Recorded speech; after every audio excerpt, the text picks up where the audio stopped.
हैं विश्व व्यापार न्यूज चैनल मेरे ने विनीता के साथ। आइए नजर डालते हैं आज की हमारी स्पेशल स्टोरी पर।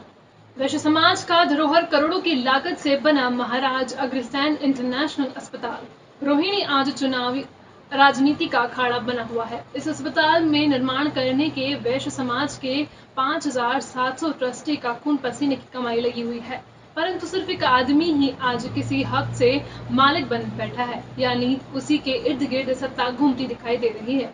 परंतु इस चुनाव में अब लोग खुलकर बोलने लगे हैं। इनके पास शतरंज के ऐसे ऐसे मोहरे हैं कि कभी भी किसी भी चुनाव में मात नहीं खाते हैं, यानी सत्ता पक्ष पर लगे हैं गंभीर आरोप। अस्पताल को कर्ज में डुबाने वाली टीम फिर लड़ रही है चुनाव। चंदे का डायवर्जन करने वाले चुनाव के मुखिया बने, यानी कुल मिलाकर जावेदी साहब अस्पताल का सारा जेवर उतार कर एक मंदिर में लगा रहे हैं। महाराज अग्रसेन अस्पताल के चुनाव में आज प्रचार का आखिरी दिन आ चुका है और 22 मई को पीतमपुरा के एपीजी स्कूल के पास मतदान होना है। कुल 5700 के करीब ट्रस्टी के वोट इस चुनाव का फैसला करेंगे।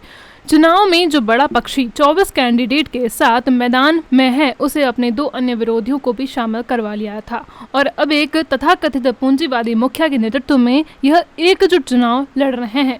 दूसरा पक्ष केवल 9 सीटों पर चुनाव लड़ रहा है, लेकिन उसके पास मुद्दे बहुत मजबूत हैं। मीडिया से बातचीत के दौरान उन्होंने जो मुद्दे सामने रखे, वह मुद्दे कल मतदान के समय काफी मीडिया कर्मी वोटिंग से पहले मतदाताओं को यही सवाल पूछेंगे।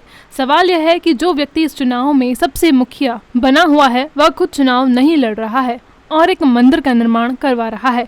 आरोप है कि अस्पताल के लिए जो चंदा मिल सकता है, उस व्यक्ति ने चुनाव लड़ रहे इन कैंडिडेट्स के साथ मिलकर वह पूरा चंदा मंदिर के लिए डाइवर्ट करवा दिया और अस्पताल कर्ज की स्थिति में आ गया है।